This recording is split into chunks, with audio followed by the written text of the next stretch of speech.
Hello everyone, I hope you're having a wonderful day. Today we're diving into a moment that could change everything. What happens when love finally stands its ground in front of power, but acceptance is still uncertain? Will a simple wedding bring a family together or quietly expose the cracks that were never healed? Stay with me to find out what really happens next. And if you enjoy stories like this, don't forget to hit subscribe so you won't miss the next episode. The drive to the villa felt longer than usual, not because of the distance, but because of what was waiting at the end of it. Tieu Lac sat quietly in the back seat, holding their daughter close. The baby was unusually cheerful today, her tiny hands reaching out, her soft laughter filling the car. She had no idea where they were going, no sense of the tension slowly building between the adults around her. The CEO kept his eyes on the road, both hands steady on the wheel. On the outside, he looked calm, controlled, the same man who could walk into any meeting and dominate the room. But inside, he knew this was going to be different. This wasn't business. This was family.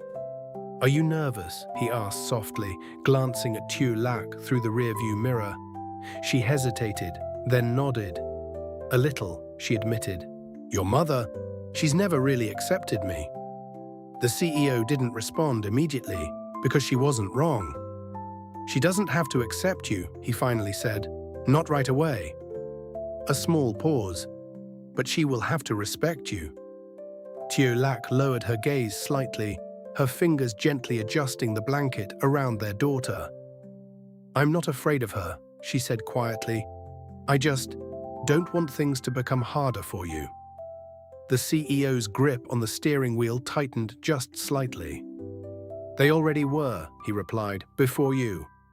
Then after a beat, "And I'm still here." The villa appeared in the distance, familiar, imposing, unchanged. It stood there the same way it always had, quietly powerful, like a place where decisions were made and rarely questioned. Tieu Lac felt her chest tighten just a little. This place, it didn't feel like home. The car rolled to a stop, a servant opened the gate, and just like that, they were inside. As soon as the CEO stepped out of the car, his father was already there, standing near the entrance. For a moment, nothing was said. Then, his father's eyes moved, not to him, but to the baby. "Well," his father said, voice softer than usual, "so this is her." The CEO opened the back door, carefully lifting his daughter into his arms. "She's been waiting to meet you," he said lightly. His father stepped closer, slowly, almost cautiously, then reached out. The baby blinked at him and smiled. Something changed in that moment, subtle, but real. His father let out a quiet breath, as if something inside him had just softened without permission. "She looks like you," he murmured. The CEO smirked faintly.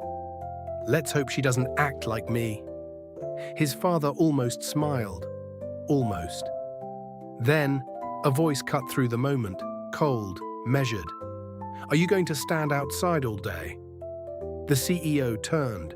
His mother stood at the entrance, perfect as always, impeccable, unshaken. Her eyes moved, slowly, from him, to Tieu Lac, and stopped.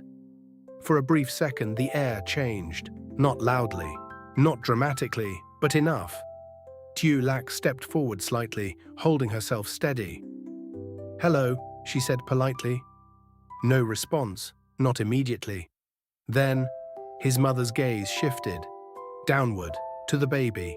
Everything else disappeared. "Give her to me," she said, not asking. The CEO didn't hesitate. He placed the baby into his mother's arms.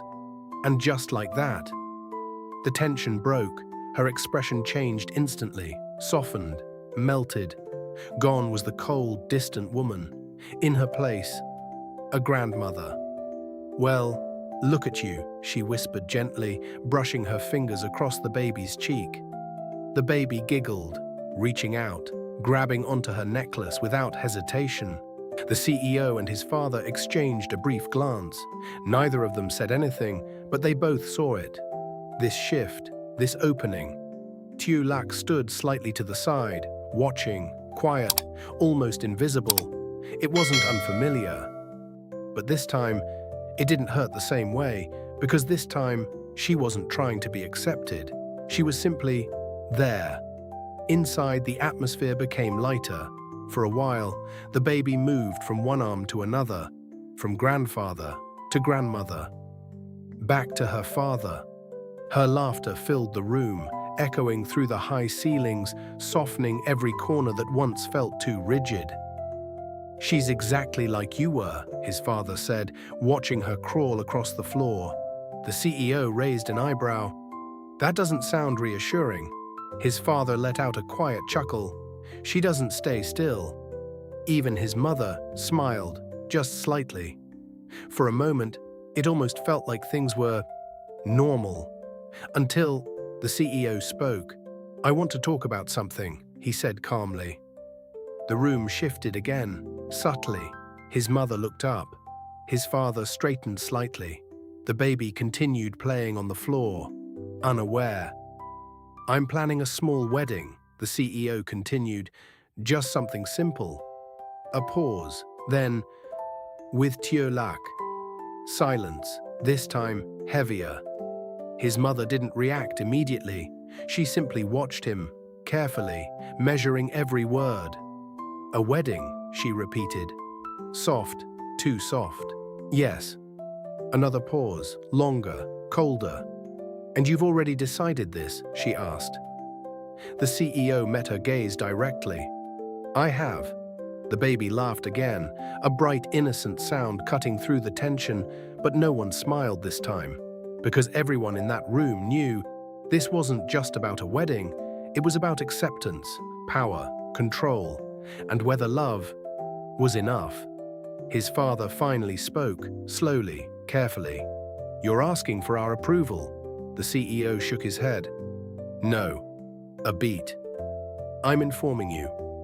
The silence that followed was different, because this time he hadn't come to negotiate, and somewhere in that room, between the quiet tension and the sound of a child's laughter, one question remained.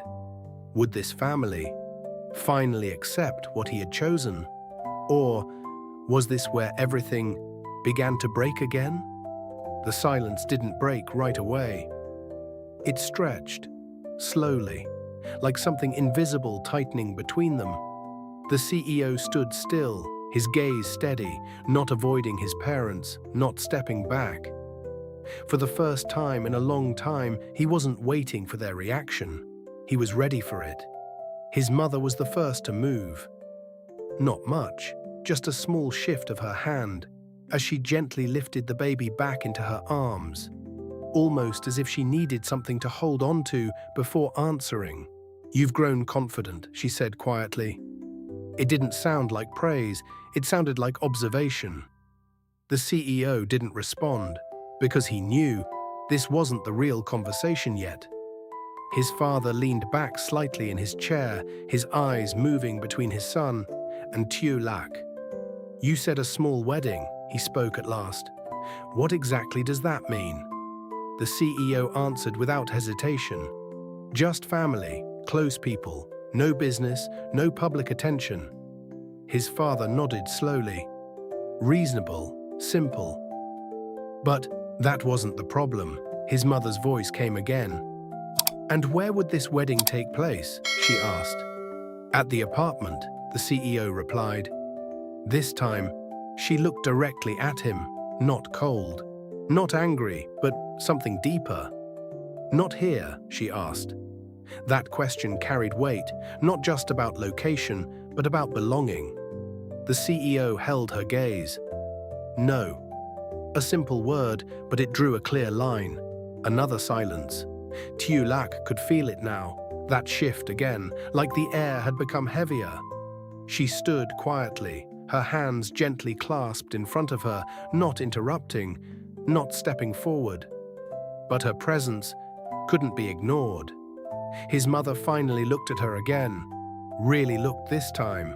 not past her, not through her, at her. "You've been very quiet," she said. Tieu Lac met her eyes, respectfully, but without lowering her own. "I didn't think this was my place to speak," she answered softly. A pause, then she added, "But I will, if it affects my family." The room stilled. His father's brows lifted slightly, not in disapproval, but in interest. His mother's gaze sharpened just a fraction, not offended, not impressed, but attentive. "And what would you say?" she asked.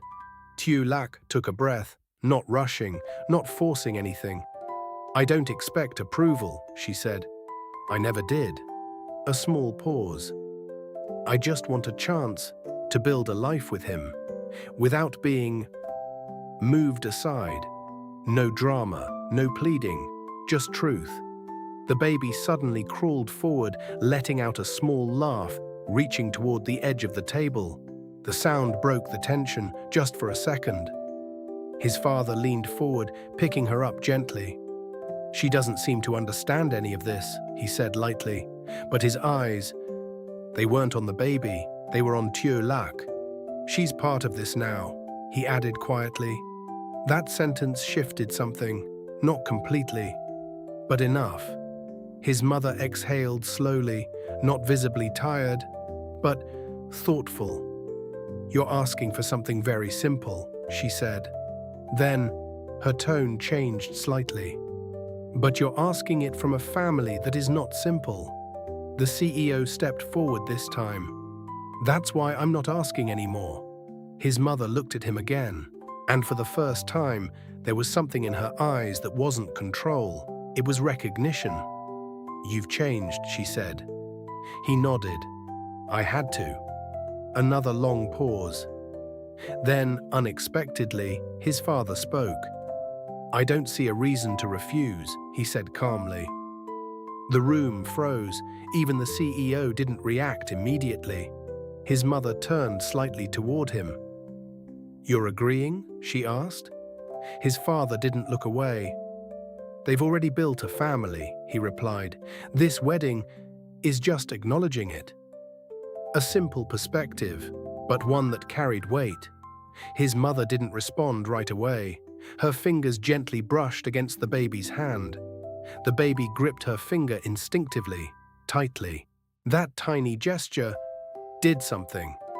Finally, she spoke. "I won't stop it. Not approval, not acceptance, but not rejection." The CEO let out a breath he didn't realize he was holding.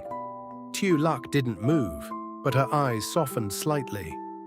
His mother stood up slowly, still holding the baby. "But don't expect me to celebrate it," she added calmly. And there it was, the line, still there, but no longer a wall. The CEO nodded. "That's enough." His father smiled faintly. "Sometimes," he said quietly, "enough is more than we expect." The baby laughed again, loud, bright, filling the space that had once been tense, and for a moment, it almost felt like something had finally shifted. But as the CEO stood there, watching his mother, watching the subtle distance that still remained, he understood something clearly. This wasn't the end of the struggle. It was just a pause, because acceptance was not the same as letting go. And somewhere beneath the calm surface, his mother was still watching, still thinking, still waiting. The wedding would happen, but whether it would truly bring the family together or quietly open the door to something else, that answer had not come yet. In this episode, the CEO brings Tieu Lac and their daughter to his family's villa, hoping to take a step closer to acceptance. While his mother shows little warmth toward Tieu Lac, everything shifts when she holds her granddaughter, revealing a softer side. The atmosphere briefly becomes lighter as both parents enjoy time with the child, reminding them of the CEO's own childhood. However, tension quickly returns when the CEO announces his plan for a small wedding with Tieu Lac. His firm stance creates a silent but intense confrontation. While his father shows quiet support, his mother neither fully accepts nor rejects the idea. As the visit ends, one question remains. Will this wedding truly unite the family, or is it only the beginning of a deeper conflict?